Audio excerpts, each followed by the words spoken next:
Hello and welcome to Cloud Native Ticks. My name is Robert, and I'm joined by my special guest, Matt Farina. Matt, welcome. Hello. All right. And today we're going to be talking about how does an open source board work? And the first question I have off the top of my head is, Matt, what exactly is an open source board? So, an open source board is a group of people who govern an open source project or a collection of open source projects. They're different from, say, a group of people who just decide to maintain something, say, an org on GitHub, because they have a formal governance structure around them that defines what the board does, how it operates, and what's going on. And in that governance, they'll define how the board works, people are elected, things like that. So, that being said, what do they actually govern then? So boards will usually govern either a specific project or a group of projects, and it can really vary. They can be a group that deals with the commits that come into the project, or they can look at things like the overall broader things. They can look at, what should be in the project for scope, and that helps people who are maintaining it know what's in scope and out of scope.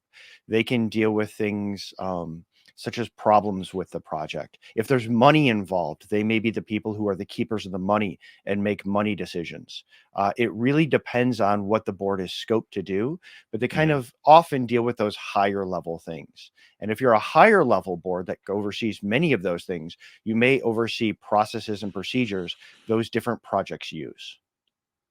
So, this board, I mean, when the community speaks out or they want the project to go or the project to go in a specific direction, do they have to listen to the community or are they not bound to that? So a board isn't bound to listen to the community, but it's usually a really good idea to do something like that. And the reason is it's usually some segment of the community, people who've been contributors or committers on the project, who get to vote in the people on a board.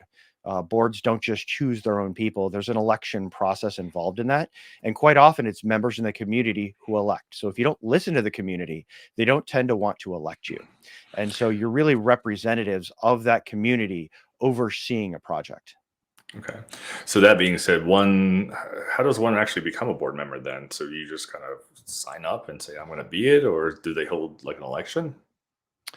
They usually hold an election, and those elections can vary. Sometimes you hold a seat until you leave or you become inactive. Other times they're on a regular basis, such as something like the Cloud Native Computing Foundation Technical Oversight Committee. They hold elections every so often, and people typically hold 2 year seats, and those seats will overlap with one. So every year there's an election. And so there's set timeframes where other projects, you just hold it until you stop being involved in the project anymore, and then you're no Mhm. longer on the board, or your project, your sub project goes away. And so that's, kind of the time frame. And then a group of people will elect you to that board, but you've usually got to be somebody who's involved as a contributor or part of when you get a something that's maybe in the Linux Foundation, right? Its members may select the board, and a lot of times they'll come from the companies and people involved in the projects who can bring expertise. But you're Mhm. always selected by voting members. And quite often, that's a community of people involved in the projects. So how does an open source board come about, right? I have an open source project. No one really contributes. It's just me. But when a project gets like traction, like what happens? How does it doesn't just come out of thin air, does it?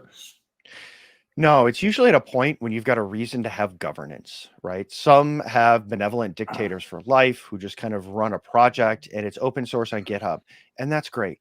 But sometimes those projects end up in, say, a nonprofit like the CNCF or the Linux Foundation. And you do that so a third party can hold your intellectual property a lot of times. So that way, different companies, sometimes those that will compete with each other, uh, can all work together well because they know one company doesn't control it, this separate entity does. And then you'll get into things like boards that oversee it, and members and people from those different things will be involved. But a lot of times you don't need a board until you have a reason for it. Like you had a reason to put formal governance in place. And then who oversees that governance, right? When you need a board like that, that's normally when it comes into play. And you'll know because quite often people will advise you or you've been through it before, and that's when it'll show up. But for your average typical project that doesn't have many people involved, there's no reason for a board. Awesome. Well, thank you, Matt, for your time, and I'll see everybody else in the community. Thank you.